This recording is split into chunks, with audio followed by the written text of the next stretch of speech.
প্রিয় দর্শক, নিউজ 24 এর বিশেষ আলোচনা জনতন্ত্র গণতন্ত্র আপনাদের সবাইকে স্বাগত জানাচ্ছি। আমি রুবায়েত ফেরদৌস। আজকে আমরা কথা বলবো নির্বাচন কমিশন ও নির্বাচনের রাজনীতি নিয়ে। প্রিয় দর্শক, এই বিষয়ে কথা বলবার জন্য দুজন আলোচক এই মুহূর্তে আমাদের সঙ্গে স্টুডিওতে যোগ দিয়েছেন। আসুন প্রথমে তাদের সঙ্গে পরিচিত হই। আমার ডান দিকে আছেন SM কামাল হোসেন, নির্বাহী কমিটির সদস্য, বাংলাদেশ আওয়ামী লীগ। আপনাকে স্বাগত আলোচনায়। আমার বাঁ দিকে আছেন রুহিন হোসেন প্রিন্স, সম্পাদক মণ্ডলীর সদস্য, CPB। আপনাকে স্বাগত। প্রিয় দর্শক, এই অনুষ্ঠানে আপনাদের চাইলে আপনারা তর্ক তুলতে পারেন, প্রশ্ন করতে পারেন, মতামত দিতে পারেন। আমরা আলোচনায় যাব। প্রথমে প্রিন্স ভাই, আপনাকে দিয়ে শুরু করি। আপনি জানেন যে একজন নির্বাচন কমিশনার মাহবুব তালুকদার তিনি নোট অফ ডিসেন্ট দিয়েছেন এবং নির্বাচন কমিশনের যে সভা বর্জন করেছেন করে তিনি প্রেস কনফারেন্সও করেছেন এবং তিনি বলেছেন যে তার আসলে বাক স্বাধীনতা খর্ব করা হচ্ছে, যেটি তার মৌলিক অধিকার। এর আগেও তিনি কিন্তু বাকি সদস্যদের সঙ্গে দ্বিমত করেছেন। তিনি বলছেন সেই দ্বিমতের জায়গাগুলো থাকছে না এবং তার একটি বক্তব্য ছিল যে নির্বাচন কমিশন অনেকগুলো রাজনৈতিক দলের সঙ্গে মতামত নিয়েছে, কিন্তু সেই মতামতগুলোর প্রতিফলন নির্বাচন কমিশনের কাজে থাকছে না। এইটি তিনি বলতে চেয়েছিলেন, যদি আপনি বলেন। না, ধন্যবাদ আপনাকে। আমিও কি বলবো, মিডিয়ার মাধ্যমে যতটুকু দেখলাম, উনি এর আগেও নোট অফ ডিসেন্ট দিয়েছিলেন, সভা থেকে বেরিয়ে এসেছিলেন এবং আজকের এটা আরও অন্য খবর হচ্ছে, যেটা দেখলাম অল্প সময়ের জন্য উনি ঢুকেই নোট অফ ডিসেন্ট দিয়ে চলে এসেছিলেন। তো এটা জানার পর আমি একটু এজেন্ডাগুলো দেখার চেষ্টা করলাম। দেখলাম এজেন্ডা হচ্ছে রুটিন।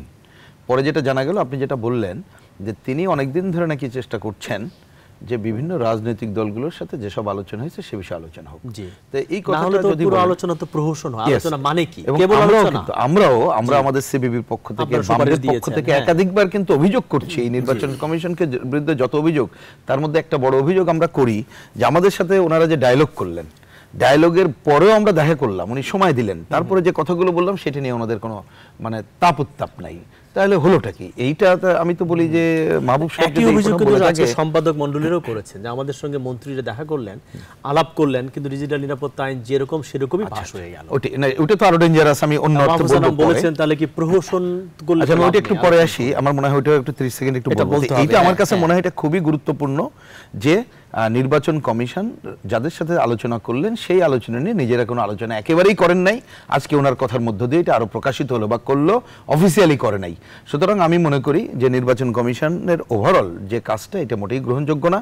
আমি অনুরোধ করব নির্বাচন কমিশনকে যে অনতি বিলম্বে, যে এখনো সময় আছে, রাজনৈতিক দলগুলো যে আলোচনা তাদেরকে করেছে সেই বিষয় নিয়ে তার আলোচনা করুক এবং সর্বশেষ পার্লামেন্ট অধিবেশন আছে এবং তাদের দিক থেকে এই রাজনৈতিক দলগুলো, নির্বাচনের সময় তো খুব বেশি নাই, সুতরাং 30 অক্টোবর পরে যে কোনো দিন তফসিল ঘোষণা হবে। সুতরাং সময় এখন মাত্র একটা সপ্তাহ আমাদের হাতে, 21 তারিখে পার্লামেন্ট হলে। সুতরাং নির্বাচন কমিশন যদি ন্যূনতম দায়িত্ববোধ থাকে তাহলে দ্রুতই বৈঠক করে এই ব্যাপারে তাদের সুপারিশ, রাজনৈতিক দলগুলো যে আলোচনা করেছে তার ভিত্তিতে তারা পার্লামেন্টের কাছে কথা বলতে পারে। এটা না বললে এই নির্বাচন কমিশন ইতিমধ্যে গ্রহণযোগ্যতা হারিয়েছে, আরো হারাবে। প্রসঙ্গক্রমে আপনি যেটা বললেন, এটা আমি খুবই দুঃখ এবং ক্ষোভের সাথে বলছি। আমিও যেটা মিডিয়ার মাধ্যমে দেখলাম, পুরো খবর তো এখনো আসে নাই, সর্বশেষ আমাদের মহামান্য রাষ্ট্রপতি ওই ডিজিটাল আইনে স্বাক্ষর করলেন, নিরাপত্তা আইনে, এবং আমরাও এটাকে খুবই দুঃখ পেয়েছি। বিশেষ করে রাষ্ট্রপতির স্বাক্ষরকে আমরা বলেছিলাম স্বাক্ষর না করে এটা ফেরত পাঠানো হোক। কারণটা বড় ব্যাপার হচ্ছে, বিশেষ করে সম্পাদক পরিষদ তারা তো ডিটেল জানিয়েছে কোথায়, এবং আমরা যদি বুঝে থাকি যে একাধিক মন্ত্রী, 3 জন মন্ত্রী যে ওদের সাথে বৈঠক করলেন, ওইখানে কিন্তু উল্লেখযোগ্য কোনো যুক্তি দিতে পারেনি, যতটুকু আমরা মিডিয়ার মাধ্যমে জানি। ওনারা যে কথা বলেছিলেন যে আমরা দেখছি, এবং সর্বশেষ গতকালও যদি আমি ভুল না করে থাকি আইনমন্ত্রী বললেন সময় এখনো শেষ হয়নি। কিন্তু আমি আসার আগে যেটা অনলাইনে দেখলাম, আমাদের যে মন্ত্রী পরিষদের আজকে বৈঠক ছিল, সেখানে বলা হলো তো পাস হয়ে গেছে, আমাদের আর কি করার আছে। এইটা আরো শুরু হয়ে গেছে। এটা খুবই দুঃখজনক। শেষ হয়ে যায়নি মানে কি? অলরেডি শুরু করে দিলেন। সম্পাদক পরিষদ কিন্তু বলেছে, তাহলে কি এটা প্রহসন কিনা? প্রহসন তো আমরা আলোচনার জন্য এখনো প্রস্তুত, কিন্তু আলোচনা যেন প্রহসন না হয়। আমি তো দেখছি যে নির্বাচন কমিশনের আলোচনা কি প্রহসন হচ্ছে? আলটিমেটলি তো তাই হলো, দুটাই তাই দেখছি। কিন্তু আপনি যেহেতু নির্বাচন কমিশন আলোচনা, এখনো আমি বললাম যে ওনারা যদি আগামী এখন এটা না করে এটা করতে পারে, তাহলে জনগণ ইতিমধ্যে যে আস্থা হারিয়েছে, আস্থা আরো হারাবে। আর আমি অনুরোধ করব, আজকে মন্ত্রিসভায় পুরো ডিটেলটা যেহেতু জানি নাই, কিন্তু আইনমন্ত্রী যেহেতু বলেছেন, পার্লামেন্ট যেহেতু আছে, আমি আবারও এখনো সর্বশেষ প্রত্যাশা এটা করি। তাই না হলে একটা কথাই খালি বলতে পারি, এই আইনকে আমরা বামপন্থীরা মনে করি এটা একটা কালো আইন। সুতরাং এই কালো আইন সাময়িক, সেটা দিয়ে অনেক কিছু করা যেতে পারে, কিন্তু বাংলাদেশের মানুষ অতীতে কোনোদিন কোনো কালো আইন মানে নাই। একসময় না একসময় এই কালো আইনগুলো অবশ্যই এটা বাতিল করতে বাধ্য হয়েছে জি। শাসকরা। আরেকটা সুতরাং আইন এখন হয়েছে যদি এটা আজকে না আপনি করে জানেন তাহলে যে এটা খারাপ হবে। সম্প্রচার নীতিমালা, এবং সেখানে বলে টক শোতে যদি বিভ্রান্তি ছড়ানো হয় সেখানেও শাস্তির বিধান রাখা না, এটা অবশ্য আমি এখনো ভালোভাবে ওটা অনলাইনে দেখলাম, দেখতে পারিনি, কিন্তু এ সবই হচ্ছে এখন এটারে কি বলবো, একাধিকবার আমরা বলছি জি। যে যখন হয় কি 32 ধরনের শাস্তির বিধান ওর তাই মধ্যে নাকি? আছে। আচ্ছা, তাহলে ওটা আরো যে দেখতে হবে, কিন্তু এগুলো ঘটে তখনই যখন হচ্ছে ক্ষমতার মোহে অন্ধ হয়ে মানুষ থাকে এবং কোনোভাবেই যাতে তার সমালোচনা না করতে পারে এবং ক্ষমতাটা জোর করে মানুষ থাকতে চায়, তখন কিন্তু নানা ধরনের কালাকানুন আনার প্রচেষ্টা নেওয়া নিপীড়নমূলক হয়। আইনগুলো সামনে চলে আসে। একেবারে ফার্স্ট হচ্ছে মুখ বন্ধ করা। তা মুখ বন্ধ, আপনি ধরেন নিপীড়নের 2-3টা মাত্রা আছে, আপনি একটা জেল জুলুম মার দিলেন, সেটা একটা নিপীড়ন। সবচেয়ে বড় নিপীড়ন হচ্ছে আগে আপনার মুখটা বন্ধ করে দেবে, এবং মুখ বন্ধ করার জন্য আপনার ভয় ভীতি এগুলো করতে হবে। নিঃসন্দেহে আমি এই পয়েন্টে দ্বিমত নেই যে আমরা যারা এই যে এসে কথা বলি, আমাদের বিভ্রান্তি ছড়ানোর কোনো সুযোগ নেই, অন্যায় অনুচিত সেটা নিশ্চয়ই করব না। এই দায়িত্বশীলতার পরিচয় আমরা দেব, তার জন্য নানা ধরনের পদক্ষেপ নেওয়া যেতে পারে। কারণ আপনারা সাধারণত এই ধরনের আলোচনায় যখন কোনো এক পক্ষ তো সাধারণত আনেন না, নানা পক্ষ আনেন।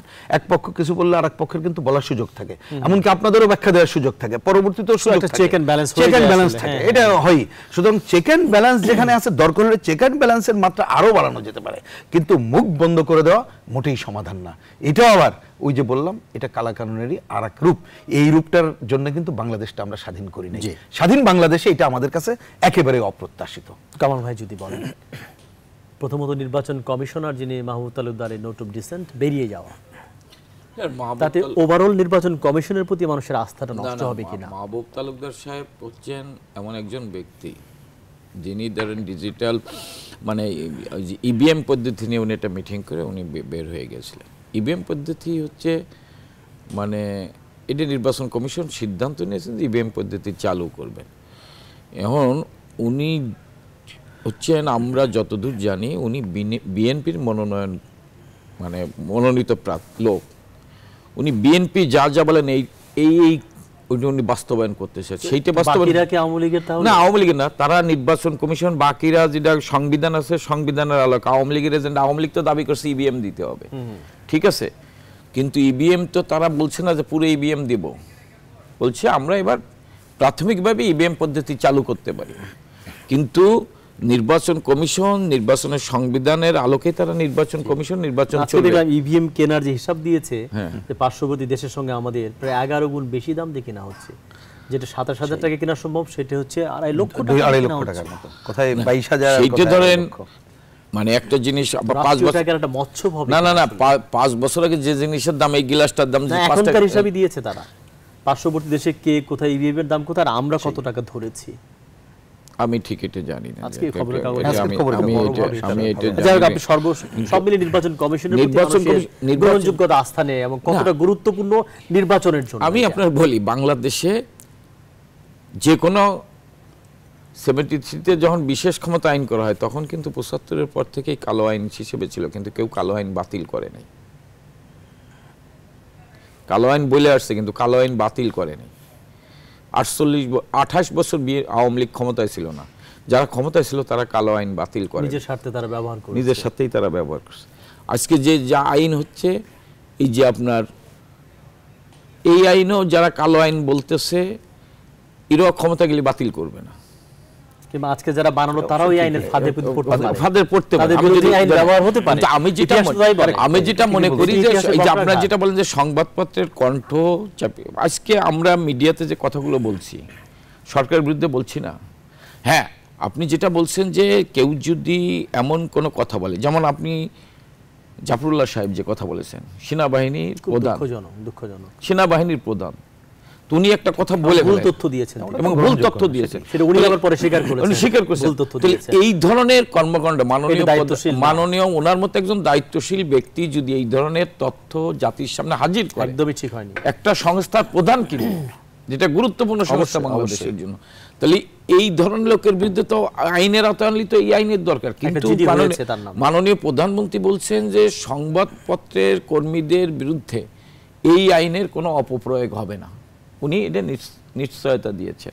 তাহলে সেই ক্ষেত্রে এই আইনে সংবাদপত্রের কর্মীদের বা টকশোতে যারা সরকারের সমালোচনা করতে পারে, আমি ভুল করতেছি তা আমরা সরকার, মাননীয় প্রধানমন্ত্রী বা মাননীয় মন্ত্রীদের কোনো সমালোচনা করতে পারে, এর অর্থ হয় না যে তাকে মানে ওই আইনের ভিতরে ফেলাতে হবে, কিন্তু স্পেসিফিক আপনি তো আমি একটা উদাহরণ দিলাম যে জাফরুল্লাহ সাহেব যে কথা বলেছেন, তো এর বিরুদ্ধে তো একটা ব্যবস্থা নিতে হবে, তাহলে আইন না থাকলে এর বিরুদ্ধে ব্যবস্থা নেওয়া যাবে না।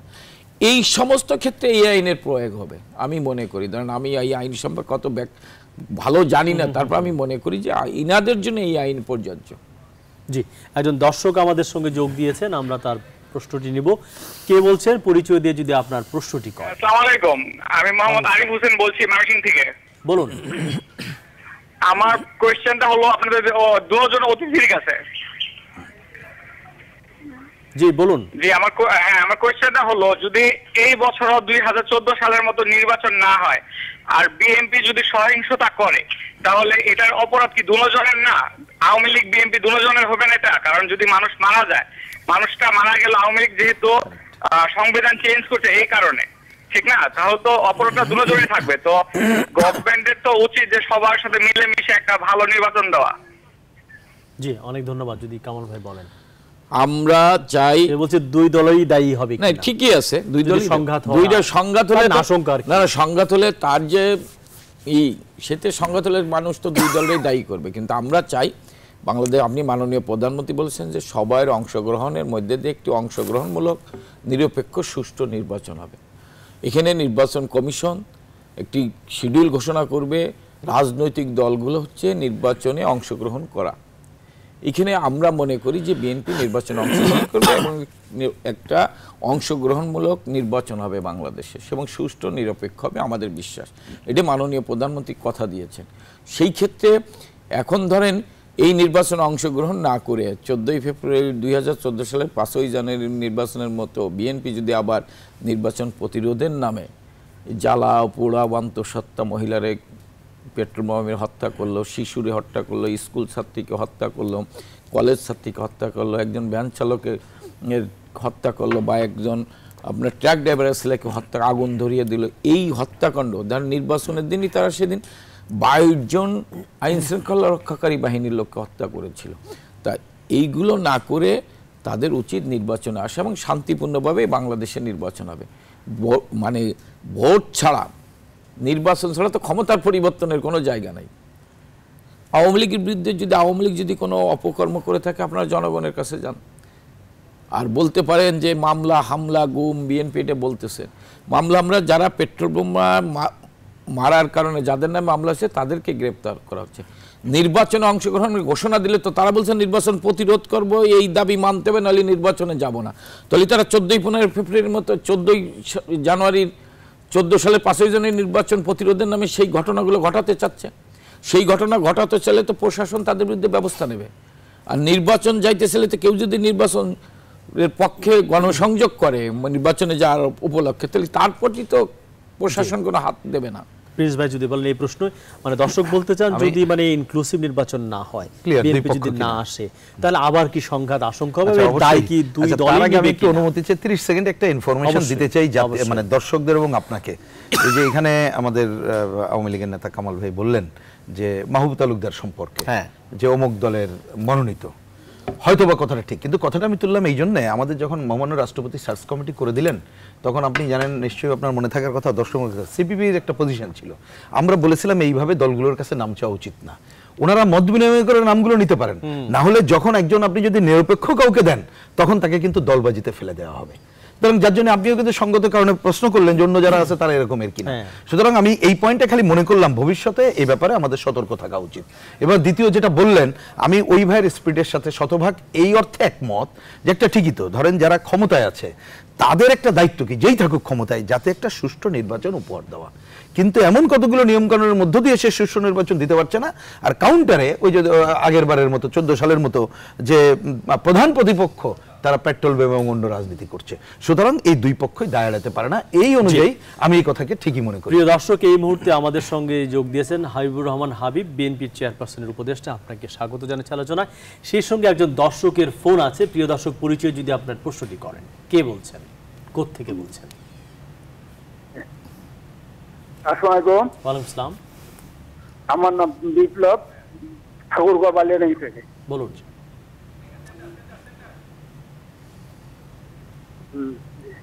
আমার হাবিব ভাইয়ের কাছে প্রশ্ন, যে বিএনপি ইলেকশনে যাবে কিনা। জি অনেক ধন্যবাদ। হানা প্রশ্ন দিয়েছে ব্ল্যাক এন্ড হোয়াইট। বিএনপি ইলেকশনে যাবেই, সেই প্রথম প্রশ্নের মুখে বিএনপি ইলেকশনে যাবে না কেন? ইলেকশনের পরিবেশ তৈরি হলে অবশ্যই বিএনপি ইলেকশনে যাবে। এবং আমরা মনে করি বিএনপি ইলেকশন যাবে, বেগম খালেদা জিয়ার নেতৃত্বেই বিএনপি ইলেকশন যাবে। এবং শুধু বিএনপি না, এদেশের সমস্ত রাজনৈতিক দলগুলি নির্বাচনে অংশগ্রহণ করবে। তার নির্বাচন করার জন্য তো রাজনৈতিক দলগুলি সংগঠন তৈরি করে, এবং ক্ষমতায় যদি না যেতে পারে তাহলে দেশের মানুষের সেবা করার তার যে চিন্তা ভাবনাগুলি আছে সেগুলো বাস্তবায়ন করবে কীভাবে? অতএব আমরা নির্বাচনে যাওয়ার জন্যই তো আমরা জনগণের সাথে আমরা সম্পর্ক বজায় রাখি। আমরা যে আলোচনা শুরু করেছিলাম, আপনি একটু পরে আসছেন, সেটা হচ্ছে আজকে একজন নির্বাচন কমিশনারের বক্তব্য সবগুলো মিডিয়াতে আসে। মাহবুব তালুকদার তিনি নোট অফ ডিসেন্ট দিয়েছেন এবং তিনি বলছেন তিনি কথা বলতে পারছেন না, বাক স্বাধীনতা হরণ করা হচ্ছে, বাকি সদস্যরা তাকে কথা বলতে দিচ্ছে না। এবং তিনি বলেছেন নির্বাচন কমিশন দীর্ঘদিন ধরে বিভিন্ন রাজনৈতিক দলের সঙ্গে মত বিনিময় করেছে এবং সেগুলো সুপারিশ আকারে একটা বইও করা হয়েছে, কিন্তু সুপারিশগুলোর কোনো বাস্তবায়ন সে দেখতে পাচ্ছে না। এই কথাটা সে উপস্থাপন করতে চেয়েছিল, তাকে করতে দেওয়া হয়নি। তাহলে এই নির্বাচন কমিশনের প্রতি আস্থাটা মানুষের থাকছে কিনা? আচ্ছা, দেশের মানুষের যেখানে বাক স্বাধীনতা নেই, এটা নির্বাচন কমিশনের প্রধান নির্বাচন কমিশনার সে ধরনের একটা মনোভাব তার ভিতর তৈরি হয়েছে, সে যা ইচ্ছা তাই করবে। কামাল ভাই বলেছেন মাহমুদ তালুকদার আসলে বিএনপির লোক, বিএনপি এজেন্ডা, এটা কোনো কথা না। এবং আমি আজকে আপনার মাধ্যমে বলতে চাই নিশ্চয়ই যে নির্বাচন কমিশন দীর্ঘদিন ধরে সুশীল সমাজ বিভিন্ন রাজনৈতিক দলের সাথে মতবিনিময় করেছিল যে কি পদ্ধতিতে নির্বাচনটা হওয়ার দরকার, সুবিধা বলেছিল। কারোর কোনো কথা যেগুলি আপনার নোট করেছিল, সেই নোটটা যদি নির্বাচন কমিশনের মধ্যে আলোচনা না করে শুধু যদি চাপিয়ে দেওয়ার চেষ্টা করে, সেখানে মাহবুব তালুকদার উনি বিএনপি বলে না, ওনার বিবেকের থেকে উনি এখানে নোট অফ ডিসেন্ট দিয়েছেন। আমি মনে করি যে নির্বাচন কমিশন, আমরা একটা পর্যায়ে শুনেছিলাম যে বিভিন্ন রাজনৈতিক দলগুলি যেহেতু নির্বাচনের সময় যেটা তার হাতে নেই সেটা বাদে, মানে সংসদ বিলুপ্ত ঘোষণা করার কথা সুশীল সমাজ এবং জেনারেল এরশাদের দল জাতীয় পার্টি পর্যন্ত বলেছিল নির্বাচনের সময় সংসদ ভেঙে দিয়ে নির্বাচন করতে হবে এবং সেনাবাহিনী নিয়োগ দিতে হবে। আমাদের কথা ছিল সংসদ ভেঙে দিতে হবে, নিরপেক্ষ সরকারের অধীনে নির্বাচন দিতে হবে, সেনাবাহিনী নিয়োগ দিতে হবে। তো এখন সব আলোচনা ইভিএম পদ্ধতি এবারে চালু করা যাবে না। আমরা একটা পর্যায়ে দেখলাম যে প্রধান নির্বাচন কমিশনের মুখ থেকে আমরা জানতে পারলাম, শুনতে পেলাম যে ইভিএম এবার ব্যবহার করা হবে না, যেহেতু অধিক রাজনৈতিক দল চায় না, সেনা মোতায়েন করা হবে। এটুকু পর্যন্ত কিন্তু উনি ছিলেন, হঠাৎ করে উনি টার্ন নিলেন। এখন আমি বলবো যে এই যে এতগুলি লোকজনকে সাথে করে তাদের যে সময় নষ্ট করেছে, তাদের যে চা পানি আপ্যায়ন করেছে এবং তাদের যে শ্রম ঘন্টা নষ্ট হয়েছে, এইসব ক্ষতিপূরণ তাকে দিতে হবে যদি কোনোটাই সে গ্রহণ না করে। কোনোটাই গ্রহণ করার দরকার ছিল কি? এখানে তামাশা করার জন্য কোনো লোকজনকে ডেকেছিলেন? উনি হতে পারেন সরকারের আনুকূল্য পেয়ে উনি আসলে উনি তো যোগ্যই না। তা উনি জয়েন্ট সেক্রেটারি থেকে উনি অবসরে চলে গেছে। জয়েন্ট সেক্রেটারি একদিনও উনি জয়েন্ট সেক্রেটারি হয়েছেন কয়েক বছর পরে, এক কাপ চাও খায় না, একটা পিয়নকে দিয়ে এক কাপ চা আনা খেতে পারে নাই। তারপরে অ্যাডিশনাল সেক্রেটারি উনি সেক্রেটারি হয়েছেন, এক গ্লাস পানিও কোনো পিয়ন তাকে এগিয়ে দেয়নি। কিন্তু এ পর্যন্ত যারা নির্বাচন কমিশন হয়েছে তারা অবশ্যই সেক্রেটারি লেভেল থেকে হয়েছিল। তো এই অযোগ্য লোক তাকে যেমন বানরের হাতে লাঠি দিলে পর সে যা করে, এই সরকার তাই করতে, নিজের দলের মধ্যে তাই করতেছে। জনগণের মতামত তোয়াক্কা করছে না, নিজের কমিশনের যে সদস্য হতে পারে মাহবুব তালুকদার তার একার মতামত দিতে পারে, কিন্তু উনি বিবেক থেকে উনি কথা বলেছেন, তো ওনাকে কথা বলতে তো উনি দিবেন। ওনাদের ভিতরেই তো 4-5 জনই তো। যে আরেকজন দর্শক যোগ দিয়েছেন, তার ফোনটি নিয়ে আমরা আলোচনায় ফিরছি। কে বলছেন? পরিচয় দিয়ে আপনার প্রশ্নটি। কে বলছেন? হ্যালো, আসসালামু আলাইকুম। ওয়ালাইকুম আসসালাম। আমি শফিক ঝিনাইদহ থেকে বলছি। শফিক সাহেব বলেন। হ্যাঁ, আমার সম্মানিত আলোচকবৃন্দের কাছে আমার প্রশ্ন যে বেগম খালেদা জিয়া যখন মাঠের বিরোধী দলীয় নেত্রী এবং বাংলাদেশের একটা সর্ববৃহৎ দলের নেত্রী, তিনি যখন কারাগারে, তখন সরকার পক্ষ থেকে প্রশ্ন আসে যে তার শুধুমাত্র তার মুক্তির জন্য বিএনপি কেন আন্দোলন করে, দেশের জনগণের জন্য আন্দোলন নয় কেন? আমার প্রশ্ন হলো, বাংলাদেশের জাতির পিতা শেখ মুজিবুর রহমানের জন্য কি তার দলের লোকজন আন্দোলন করেনি? দেশের জনগণ আন্দোলন করেনি? শেখ হাসিনার জন্য, বর্তমান প্রধানমন্ত্রী তার জন্য তো দেশের জনগণ আন্দোলন করতেছে। তো খালেদা জিয়ার জন্য, তার মুক্তির জন্য আন্দোলন করাতে তাদের আপত্তি কোথায়? জি, অনেক ধন্যবাদ। কামাল ভাই যদি উত্তর দেন। খালেদা জিয়ার মুক্তির দাবির আন্দোলন করা বিএনপি করবে, এটা করতেই স্বাভাবিক, এটা আমাদের বিষয় না। এটা সরকারের কাছে বিএনপির এই আন্দোলন করে দাবি করে কোনো লাভ নাই, কারণ তা খালেদা জিয়ার বিরুদ্ধে রায় দিয়েছে সরকার, দেয় নাই, রায় দিয়েছে আদালত। একটি এতিমের টাকা আত্মসাৎ করার কারণে ওনার বিরুদ্ধে রায় দিয়েছে। ওনার ছেলের 10 বছর হয়েছে, ওনার 5 বছর সাজা হয়েছে। বিএনপির সব বড় বড় ব্যারিস্টার সাহেবরা, উকিল সাহেবরা হাইকোর্টে মুভ করেছে, হাইকোর্ট বেল দিচ্ছেন। এখানে তো সরকারের কিছু নাই। আমি বলি দুর্নীতির মামলায় সরকারি কিছু করার নেই। হ্যাঁ, এখন বেগম খালেদা জিয়াকে একটা টাকা আত্মসাৎ করে নাই, এতিমের টাকা চুরি করে নাই, টাকা টাকার জায়গায় আছে, ওনার সিগনেচার নাই, সই নাই, কিচ্ছু নাই। তারপরে ওই মামলায় প্রতিদিন প্রধানমন্ত্রী থেকে শুরু করে আওয়ামী লীগের নেতারা মন্ত্রীরা বলতো যে এতিম টাকা চুরি করে খেয়েছে, চোরভাবে প্রতিষ্ঠিত করতে চেয়েছিল। কিন্তু বিচারক সরকারের অনুগত হওয়ার পরেও আমি বলবো, আবারও বলবো, যেহেতু উনি সচ্ছম কাদন দিয়েছেন, এই কারণে আমি ক্ষোভের সাথে কথাটা বলছি, তারপরেও কিন্তু বিচারক বেগম খালেদা জিয়াকে চোর বলেন নাই। উনি বলেন নাই যে বেগম খালেদা জিয়া তুমি টাকা চুরি করে খেয়েছে, আত্মসাৎ করেছে। উনি বলেছেন কি, উনি ক্ষমতার অপব্যবহার করেছেন। তো ক্ষমতার অপব্যবহার যাদেরকে টাকা দেওয়া হয়েছে সেই টাকাও তো তারা খরচ করেন, টাকা টাকা জায়গায় রয়ে গেছে। টাকা খরচ করা না করার কারণে তাকে আপনি ভর্ৎসনা করতে পারেন, অপমানের সাথে কথা বলতে পারেন, কিন্তু চোর বলতে পারেন না। দ্বিতীয়ত কথা, ওই মামলা তিনি জামিন পেয়েছেন আজকে কয়েক মাস আগে। এখন কেন বেগম খালেদা জিয়া কারাগারে থাকবেন, কোন কারণে, কারণটা কি? এবং তারপরে যে দুটি কারণে ওনাকে, যে দুটি মামলার কারণে জেলে আটকে রাখা হয়েছে, বিশ্বাস করেন আমার মনে হচ্ছে আসমান ভেঙে পড়া উচিত। তার উপরে বিচারালয়ের উপরে ওনাকে হাইকোর্ট জামিন দিয়েছেন 6 মাসের। হাইকোর্ট জামিন দেওয়ার পরে এদের আবার আপিল করেছে। আপিল করার পর অ্যাপিলেট ডিভিশন কি করলো? অ্যাপিলেট ডিভিশন পূর্ণাঙ্গ বেঞ্চে শুনানিতে পাঠালেন। পূর্ণাঙ্গ বেঞ্চ সেখান থেকে শুনানি করে ওনারা পাঠান নিম্ন আদালতে। নিম্ন 4-5 বার ডেট পরিবর্তন করে সর্বশেষ ওনার জামিন বাতিল করলেন। এখন কি বলছে, আবার নতুন করে ওনাকে হাইকোর্টে জামিনের জন্য মানে যেগুলি পদ্ধতি সেই পদ্ধতি অবলম্বন করতে হয়। এটা কি সরকার ইচ্ছার বাইরে হয়? সরকার ইচ্ছার বাইরে যদি না হতো, অন্য অন্য সমস্ত আসামি যেখানে জামিনে মুক্ত, বেগম খালেদা জিয়া যখন হাইকোর্ট থেকে জামিন পেয়েছিলেন সেই জামিন অ্যাপিলেট ডিভিশন। তো 21 আগস্টে গ্রেনেড হামলার রায়কে আপনি কিভাবে দেখবেন? কোনটা? 21 আগস্টের গ্রেনেড হামলা, আমি যে গ্রেনেড হামলার ব্যাপারে আমি অত্যন্ত নিন্দা করি। আপনার নেতার যাবজ্জীবন কারাদণ্ড আমি হয়েছে। নিতান্ত, হ্যাঁ, এই যে আমি এটা বলি যে তারেক রহমানকে যে পরে তৃতীয়বারের মতো 61 জন সাক্ষী দেওয়ার পর নতুন করে আবার তারেক রহমানকে সাপ্লিমেন্টে আরেকটা মাধ্যমে তাকে ঢুকানো হলো। আমি মনে করি তারেক রহমানকে এই মামলা ঢোকানোর কারণে যে আপনার আবুল কাহার আকন্দ, এই মামলাতে তারেক রহমান সব বিএনপি নেতৃবৃন্দের নাম নিয়ে আসছে। যখন 111 সরকার আজকে প্রধানমন্ত্রী যিনি, ওনাকে যখন উনি তখনও তারেক রহমান নাম বলেন নাই, বিএনপি নেতাদের নাম বলেন নাই। তারেক রহমানের নাম দেওয়ার কারণে আবুল কাহার আকন্দর এই বাংলাদেশের মাটিতে একদিন বিচার হবে। যিনি 61 জন সাক্ষী দিলেন, একজন লোক তারেক নাম বলে নাই, এবং যতগুলি আসামি একজন নাম বলে নাই। মুফতি হান্নান তার নাম বলেছিল, পরে সে ওপেন কোর্টে সে অস্বীকার করেছে তারেক রহমান এর সাথে জড়িত না, যে জন্য তাকে অন্য একটা মামলাতে তাকে ফাঁসি কার্যকরী করা হয়েছে। এই মামলা এতে তো সবচেয়ে খুবই এটা মর্মান্তিক ঘটনা। এই মামলার কারণে ওনার ফাঁসি না দিয়ে ওনাকে জীবিত রেখে শেষ পর্যন্ত এই মামলা শেষ করার পর ফাঁসি দিতে পারতো, যেন উনি বলতে না পারেন যে আমি বলেছিলাম, আবারও বলছে তারেক রহমান এর সাথে জড়িত না, সেই ওনাকে ফাঁসি দিতেছেন। আমি মনে করি অন্যায়ভাবে তারেক রহমানকে যাবজ্জীবন কারাদণ্ড দেওয়া হয়েছে। কে বলছেন, পরিচয় দিয়ে প্রশ্নটি করুন। 1 মিনিট। হ্যালো, আসসালামু আলাইকুম। জি বলুন। আমি বরিশাল থেকে জেসমিন বলছি। বলুন। হ্যাঁ, আমি প্রশ্ন করছি এইটা যে আমরা তো বরিশাল থেকে নির্বাচনে নির্বাচন গেছে, এটা যে আমরা ভোট দিতে পারি না, ভোট দিতে পারছিলাম না, কিন্তু এখন সামনে তো সংসদ নির্বাচন, ঠিক আছে? বুঝছি, ভোট দিতে পারবো এই না। সংসদ নির্বাচনে কি আমরা সঠিক ভোট দিতে পারবো এবং ভোট কেন্দ্রে কি আমরা জি যেতে আপা, পারবো? অনেক ধন্যবাদ বরিশাল থেকে প্রশ্ন করার জন্য। প্রিন্স ভাই যদি উত্তর দেন। না, প্রথম কথা, ভোট দিতে পারবে কিনা এখনো পর্যন্ত সে আলামত ভালোভাবে দেখা যাচ্ছে না। বরিশালে ভোটের নামে যে ন্যাক্কারজনক আপনিও দ্বিধামুক্ত ঘটনা ঘটছে না, এখনো পর্যন্ত ভোট দেওয়ার মতো পরিবেশ সৃষ্টি হয়েছে বলে এটা আমি মনে করি না। আমি প্রসঙ্গক্রমে এই সংশ্লিষ্ট আলোচনায় কয়েকটা কথা বলতে চাই।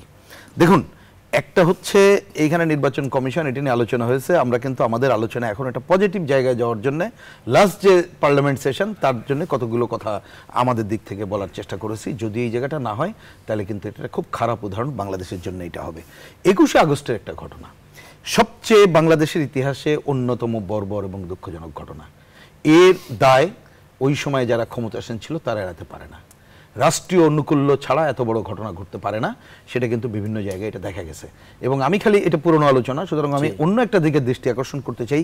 এটা মনে রাখা দরকার ওইটার সাথে জড়িত যাদেরকে ব্যবহার করে করা হয়েছে, যে ওই হুজি এবং তাদেরও এখানে আমি প্রসঙ্গক্রমে দুইজনের কথা বলি, যে যাকে দেখবেন যাবজ্জীবনের নামের মধ্যে আছে মুরসালিন মুক্তাকিন।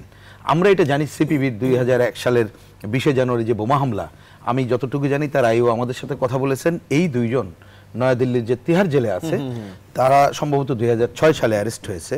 তারা দি হিন্দু পত্রিকার সাথে সাক্ষাৎকার দিয়ে বাংলাদেশে তারা কি কি করতে চায় অপারেশনগুলো তারা এটা বলেছে, তাদের সাথে দেখা করতে যেতে চেয়েছিল, এটা হয়নি। এবং দুঃখজনক হচ্ছে 2001 সালে সিপিবি অফিসের এই হত্যাকাণ্ডের বিচার কিন্তু এখনো হয় নাই। আমাদের উদিচির যে বোমা হামলা চালানো এখনো হয় নাই, সায়ানটের আলোচনা হয়নি।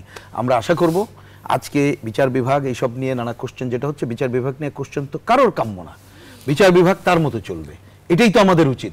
কিন্তু কতকগুলো ঘটনা পরম্পরা কিন্তু মানুষের মনে এই কোশ্চেনগুলো নিয়ে আসে। সুতরাং এই যে 21শে আগস্ট যে রায় হয়েছে, আপিল বিভাগের যে সুযোগ আছে, নিশ্চয়ই যার যার কথা সেই জায়গাটা বলবে, এটাকে আমরা অন্য খাতে প্রভাবিত করতে চাইব না। এর যেমন যথোপযুক্ত মানে শুধুমাত্র বিচারের রায় যেটা হয়েছে আরও আপিল বিভাগের চূড়ান্ত হলে এটা কার্যকর যেমন দেখতে চাই, একই সাথে সিপিপি অফিসে হামলা, সিপিপির যে সমাবেশে হামলা, উদিচির সমাবেশে হামলা, সায়ানটে হামলা এবং আরও আপনি ময়মনসিংহের বিভিন্ন জায়গায় সহ সারা দেশে অন্যান্য মামলারও ভাগ্য আমরা এই ধরনের দ্রুত বিচারের জায়গাটা দেখতে চাই।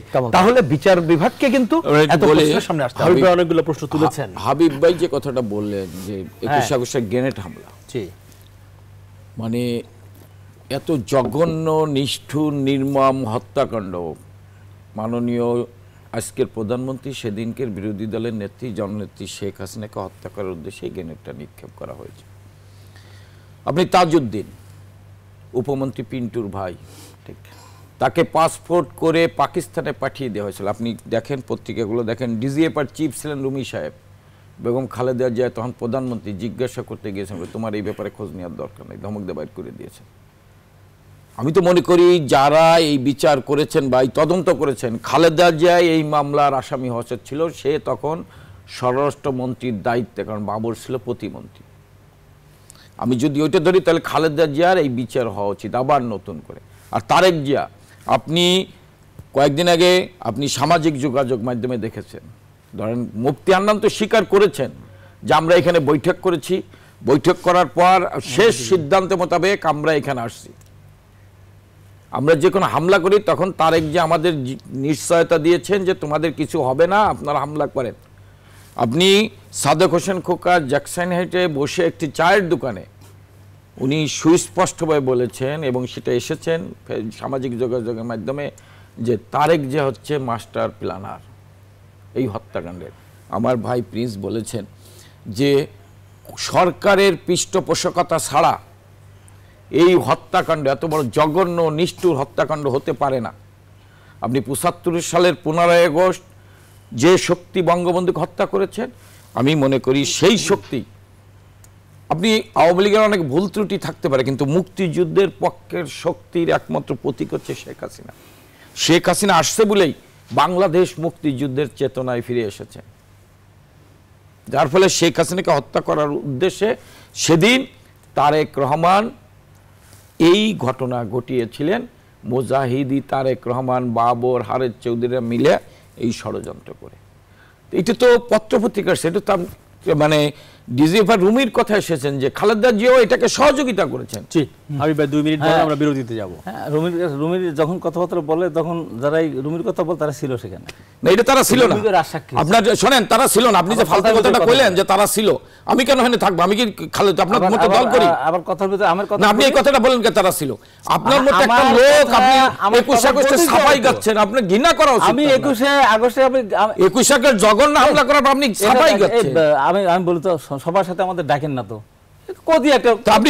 আপনি তাহলে ফাউল কথা বলেন, বলতে হবে তো। না, আপনি ফাউল কথা বলেন, আবার বলে ফাউল কথা, এটা কোনো ভাষা? ফাউল কথা বলেন না আপনি, এটা ভাষা হলো যে উনি ওখানে ছিল। আমি কি বলছি যে আমি তোমার কথা বল না? কেন, কার কথা বলেন? আমি বলছি যারা যারা এগুলো বলতেছে, আমি এখানে বলছি তো, আমি বলছেন না, আপনি বলেন বলছে না, আমি বলি যারা যারা বলতেছে তাদের কথা বলছি। আমি বলি যে আজকে যে কথাগুলো বলা হচ্ছে, আমি 21 আগস্টের গ্রেনেড হামলার নিন্দাতে প্রথমেই করেছি।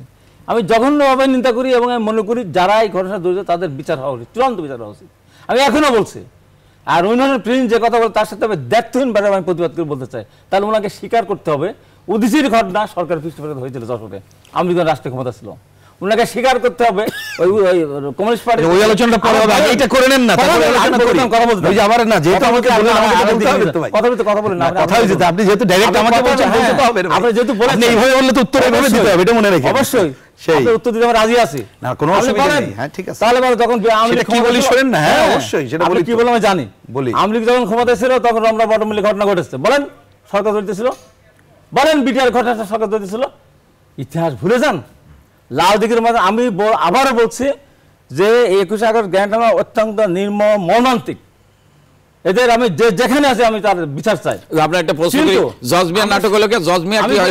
আপনি বলেন এটার উত্তর দেন না। থাক না, আপনি এটার উত্তর দেন। জজ মিয়া কি? আমার কথা শেষ করি। হ্যাঁ, এর আগে আমি বলি যে শেখ হাসিনাকে মারার জন্যই যদি এটা হতো, আরো 2 বছর কিন্তু বিএনপি ক্ষমতায় ছিল, মারতে পারতো না, পারতো না। এবং দেখেন সাথে না দিস দা খুবই কি বলেন আপনি? না, এই আলোচনার স্টাইলটাই কারেক্ট। স্টাইল কি? যাক বলতে পারেন, আপনি বলতে পারেন। মুখের স্বাধীনতা আছে, মুখের স্বাধীনতা অবশ্যই আছে, মারতে পারে।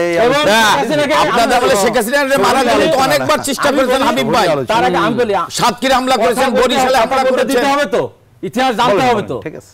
যেটা লাল দিঘির ময়দানে 1988 সালের 24শে মার্চ ওই দিন শেখ হাসিনাকে উদ্দেশ্য করে গুলি করে পুলিশ বিডিআর পোশাক পরে সরকারের পয়সা দিয়ে গুলি করে সেই গুলি দিয়ে মারতে গিয়েছিল তাকে। প্রায় 25 থেকে 30 জন হিন্দু মুসলমান বৌদ্ধ খ্রিস্টান মারা গিয়েছে। তার মামলা হয়েছে, তার বিচার হয়েছে। সেদিন ক্ষমতা কে ছিল? এরশাদ। আজকে সে প্রধানমন্ত্রীর বিশেষ দূত, তার দল রাষ্ট্র ক্ষমতায়। চলে যান 1984 সালের 16ই অগাস্ট সম্ভবত আপনার বাইতুল মুকাররমের ওখানে গ্রেনেড হামলা করে প্রায় 15-20 জন সাংবাদিক সলোক মারা গিয়েছিল। তখন ক্ষমতা কে ছিল? জেনারেল এরশাদ। তার আগে যখন এই দেশে এইগুলো বলে কি আপনি এই হত্যাকাণ্ডকে জাস্টিফাই করতেছেন? আমি জাস্টিফাই করতেছি না তো, আমি জাস্টিফাই করতেছি না। আমি বলতেছি যে না, ওই রেফারেন্সগুলো টানলি তো আপনি জাস্টিফাই করেন যে হত্যাকাণ্ড ঠিক আছে। না না, সেখানেও শেখ হাসিনাকে মারার চেষ্টা করা হয়েছিল। ওখানে আমি আজকে শুরু হয়েছে তা না। খন্দকার মুশতাক, জি জঘন্য। হাবিব ভাই, আমরা এই নিয়ে আরো কথা বলবো। প্রিয় দর্শক, এই পর্যায়ে বিশেষ আলোচনা জনতন্ত্র গণতন্ত্র। আমরা ছোট্ট বিরতি নিব। আমরা কথা বলছিলাম নির্বাচন কমিশন ও নির্বাচনের রাজনীতি। সঙ্গে থাকুন, ফিরছি এখনই।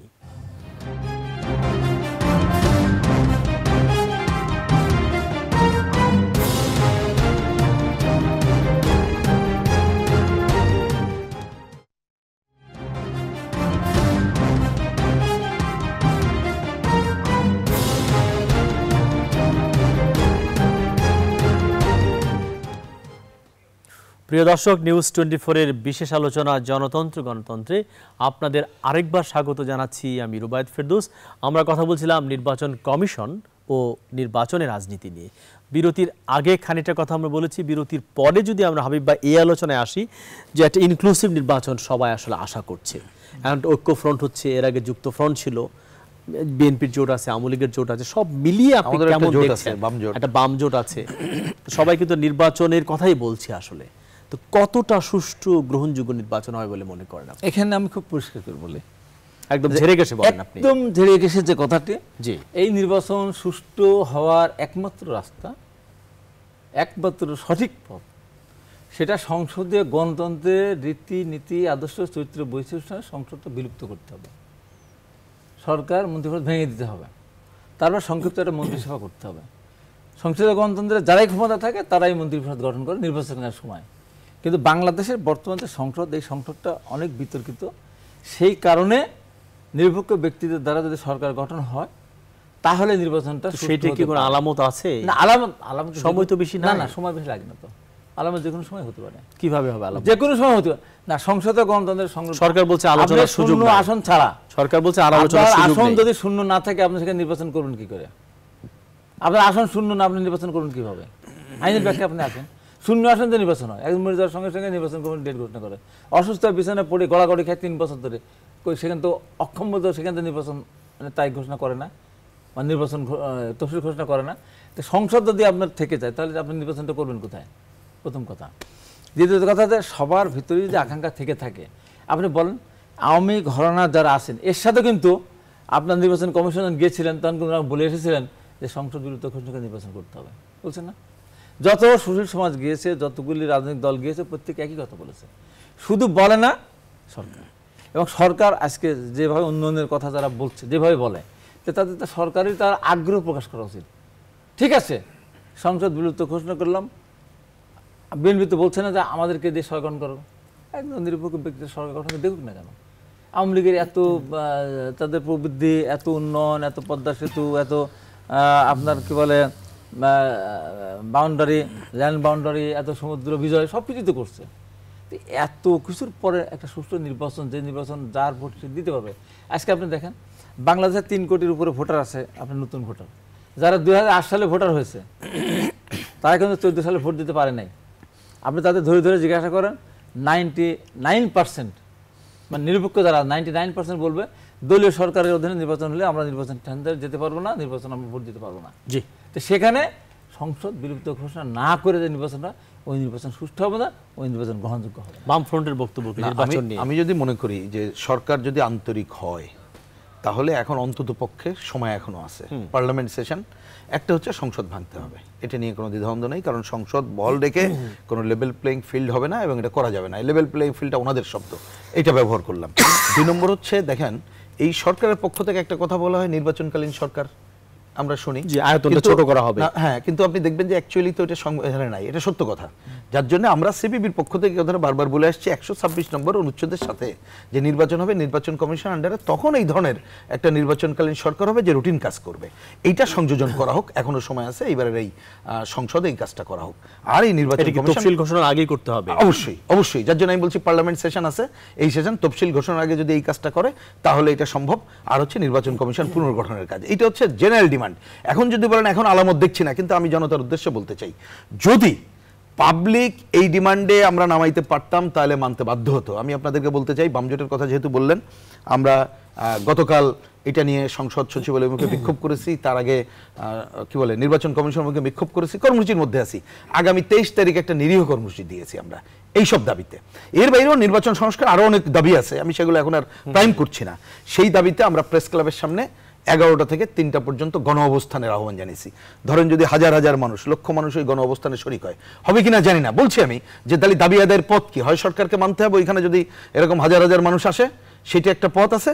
আরেকটা, যদি এই দাবি এর মধ্যে মানা না হয়, সর্বশেষে আমরা রাষ্ট্রপতির কাছে যাব 29 তারিখে, 29 অক্টোবর আমরা ওনার কাছে মিছিল করে ওনাকে স্মারকলিপি দিতে যাব যে আপনি হচ্ছেন এই রাষ্ট্রের জন অভিভাবক হিসাবে, আপনি এই কাজগুলো করেন।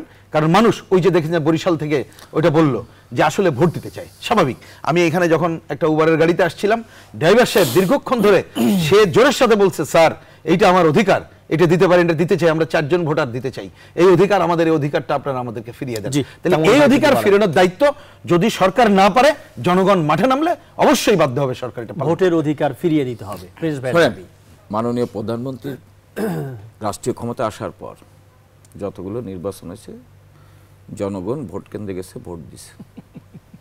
হাবিব হাসান কেন? হাবিব ভাই হাসতেছে, ঠিক না এটা? না না, আমি না না না হাসতেছি না, জনগণ যারা দেখতেছে প্রত্যেকে হাসতেছে। এটা হাবিব সাহেবের মতো লোকরা হাসতেছে, না না, বাংলাদেশ যাদেরকে হাবিব সাহেবদের মতো লোকরা হাসতেছে। আমি আপনার উদাহরণ দেই, হাবিব সাহেবদের নেতা মওদুদ আহমেদ শেখ হাসিনার অধীনেই উপনির্বাচনে এমপি হয়েছে, কিন্তু হাবিব সাহেবদের আমলে শেখ হাসিনার ছেড়ে দেওয়া সিটে, নড়াইলি 2 সিটে প্রার্থীরা ঘর থেকে বের হতে পারেনি।